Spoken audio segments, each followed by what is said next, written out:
In official Communist Party history, the student protests of 1919 were but a prelude to the party's revolutionary makeover of China.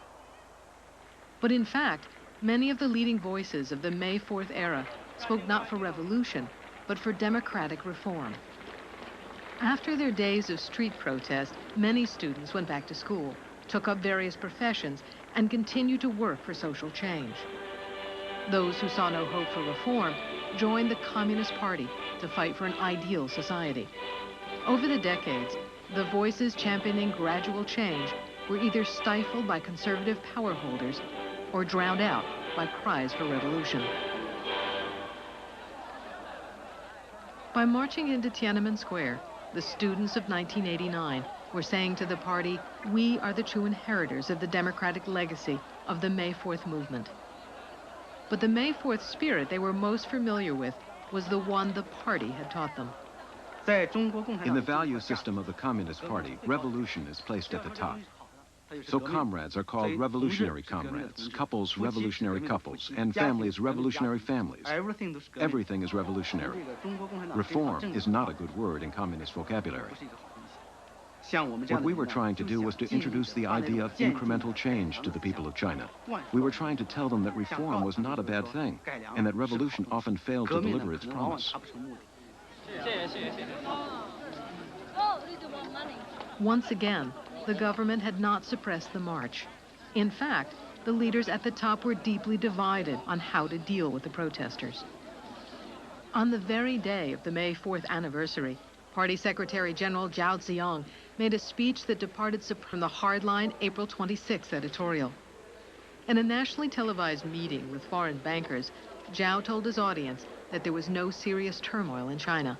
Duihua, dialogue, Zhao said, was the solution to the present tension.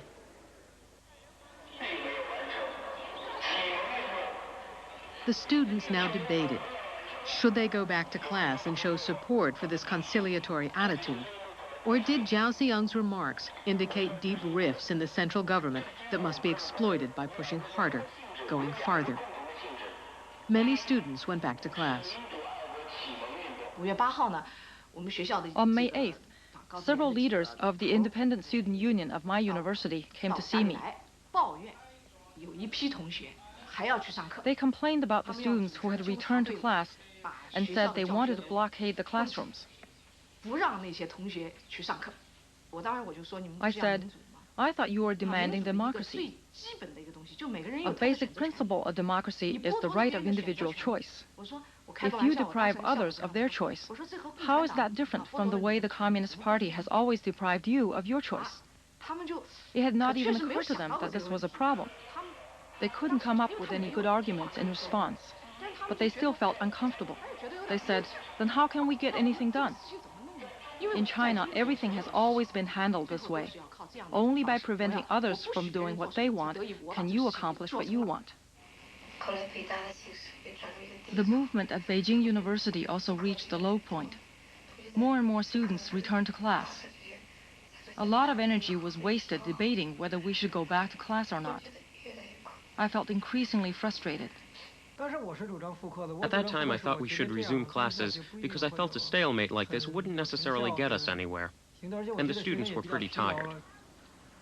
On May 10th, Wang Dan gave an interview to a Canadian television reporter.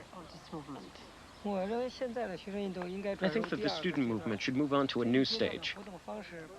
No more large-scale, intense street action. No more boycotting classes. Instead, we need down-to-earth work to build democracy on campus. The legalization of student organizations, independent student newspapers and radio stations, and so on. This work might not look all that grand or glamorous, but it's extremely important.